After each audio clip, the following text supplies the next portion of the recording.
जय हिंद दोस्तों आज की इस वीडियो में मैं आपको पेंशन से संबंधित 3 बड़ी खबरों के बारे में बताने वाला हूं। जैसा कि आप देख ही रहेंगे बोर्ड पर जो मेरे आज के टॉपिक्स हैं। सबसे पहला टॉपिक है मेरा नोशनल पे। जी हां दोस्तों, जो भी पेंशनर्स 30 जून या फिर 31 दिसंबर को पेंशन आए हैं तो क्या उनको जो है 1 तारीख से इंक्रीमेंट जो लगता है सेंट्रल गवर्नमेंट के कर्मचारियों का वो लगना चाहिए या नहीं लगना चाहिए। यह जो है चर्चा आज पार्लियामेंट के विंटर सेशन में किया गया, उसके बारे में बताऊंगा। दूसरा जो है कम्यूटेशन। जी हां दोस्तों, आपको पता ही है कि कुछ संगठनों ने मांग उठाई थी कि कम्यूटेशन, जब एक कर्मचारी रिटायर हो जाता है तो जो कम्यूटेशन का रिस्टोरेशन पीरियड होता है 15 साल का, उसको 12 साल कर दिया जाना चाहिए। तो इस पर भी जो है एक खबर है, उसको मैं आगे बताऊंगा। और तीसरा जो है दोस्तों OROP, 1 रैंक 1 पेंशन। तो दोस्तों सबसे पहले चलता हूं पहली खबर के ऊपर।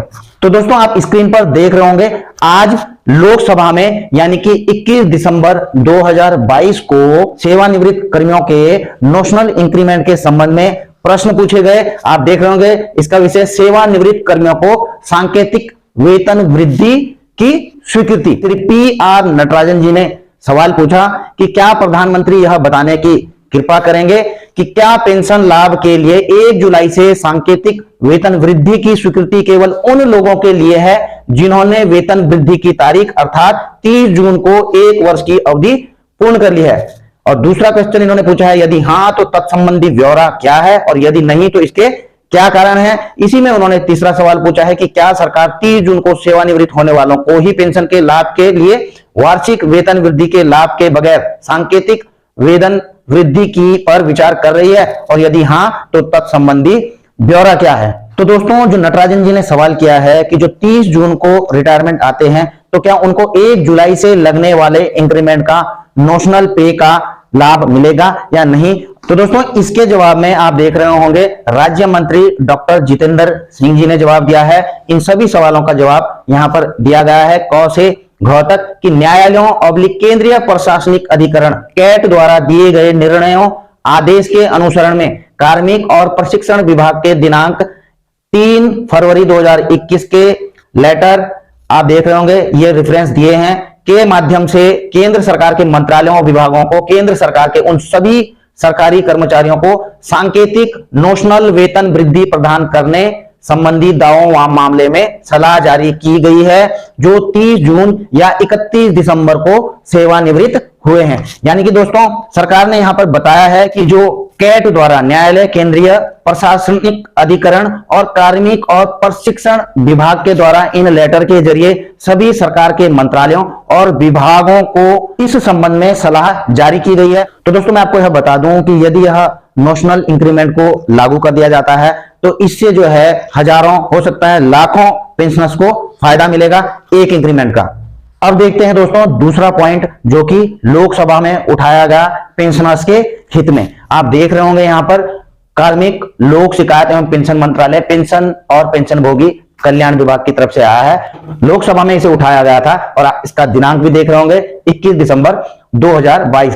परिवर्तित पेंशन की बहाली यानी कि जो कम्यूटेशन होता है उसकी बहाली के संबंध में, उसके रिस्टोरेशन के संबंध में। तो यहां पर क्या सवाल पूछा गया है, श्री जयप्रकाश जी की तरफ से सवाल पूछा गया है कि क्या प्रधानमंत्री यह बताने की कृपा करेंगे कि क्या सरकार को गुजरात सरकार द्वारा लिए गए निर्णय की तर्ज पर केंद्र सरकार के सेवानिवृत्त कर्मचारियों की सेवानिवृत्ति के 12 वर्ष बाद पेंशन की परिवर्तित हिस्से की बहाली के संबंध में राष्ट्रीय परिषद कर्मचारी पक्ष से कोई अनुरोध प्राप्त हुआ है। यदि हां तो तत्संबंधी ब्यौरा क्या है, क्या सरकार ने इस मांग पर विचार किया है, और यदि हां तो तत्संबंधी ब्यौरा क्या है। जैसे कि आपको पता ही दोस्तों कि अभी हाल ही में जो है गुजरात सरकार के द्वारा निर्णय लिया गया था कि जो कर्मचारी हैं उनकी जो है कम्यूटेशन जो है 15 साल की बजाय 12 साल में रिस्टोर करने का फैसला लिया था।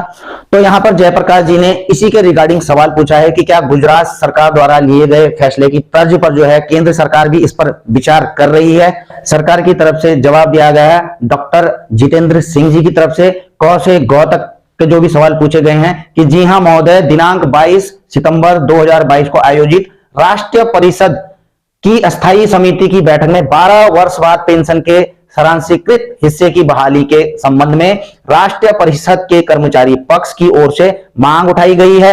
उन्होंने कहा है कि जो कर्मचारी पक्ष हैं, जो संगठन हैं, उनकी तरफ से ये मांग उठाई गई है और मामले को 3 अक्टूबर 2022 को वित्त मंत्रालय व्यय विभाग यानी कि फाइनेंस मिनिस्ट्री के एक्सपेंडिचर डिपार्टमेंट को जो है इसको संदर्भित किया गया है, यानी कि इस पर विचार चल रहा है। और दोस्तों, ministry of finance expenditure department से कुछ फैसला आता है तो हो सकता है कि जो कम्यूटेशन का रिस्टोरेशन पीरियड है 15 साल की जगह 12 साल भी हो जाए। और दोस्तों, जो तीसरा पॉइंट था वो था ओआरओपी के संदर्भ में। तो सबसे पहले मैं आपको बता देना चाहता हूं कि ऑनरेबल सुप्रीम कोर्ट ने गवर्नमेंट की एक्सटेंशन ऑफ पीरियड की एप्लीकेशन की सुनवाई का दिन 2 जनवरी 2023 को रखा है, जब जो है ऑनरेबल सुप्रीम कोर्ट खुल जाएंगे। और दोस्तों, इसी संदर्भ में कुछ ट्वीट्स मैं आपको दिखाता हूं। नरेंद्र सिंह जी ट्वीट करते हैं जनरल सतबीर साहब को और पूछते हैं कि श्रीमान, आपने 16 दिसंबर 2022 को सीसी यानी कि कंटेम्प्ट ऑफ कोर्ट के लिए जाने का वादा किया था, आपने प्रॉमिस किया था, लेकिन यह देखा गया है कि आप अवधि बढ़ाने के लिए सरकारी आवेदन को स्वीकार या अस्वीकार करने के सुप्रीम कोर्ट के फैसले का इंतजार कर रहे हैं।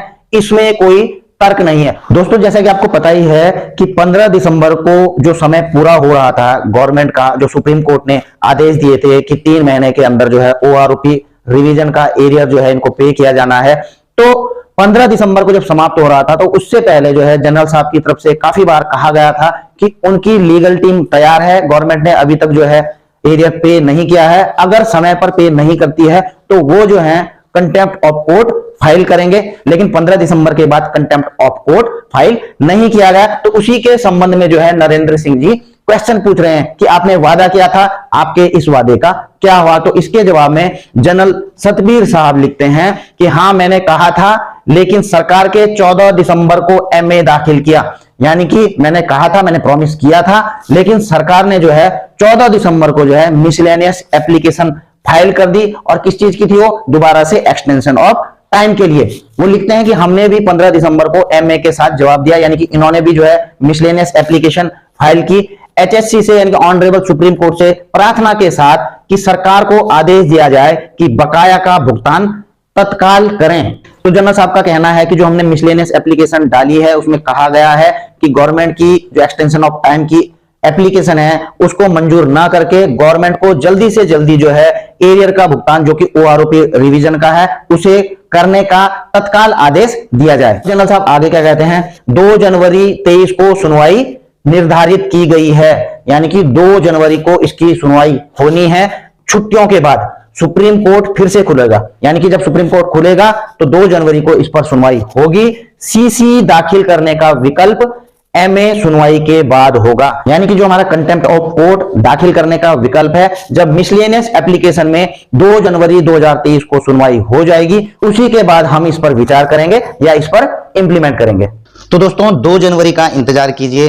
देखना यह है कि ऑनरेबल सुप्रीम कोर्ट क्या सरकार की 3 महीने के एक्सटेंशन ऑफ टाइम की अर्जी को, एप्लीकेशन को स्वीकार करता है या फिर आदेश देता है कि ओआरओपी रिवीजन का एरियर जल्द से जल्द इमीडिएटली पे किया जाए। इस पर आप भी कमेंट्स के माध्यम से अपनी राय रख सकते हैं। यहीं पर वीडियो अपनी समाप्त करता हूं। जय हिंद, वंदे मातरम।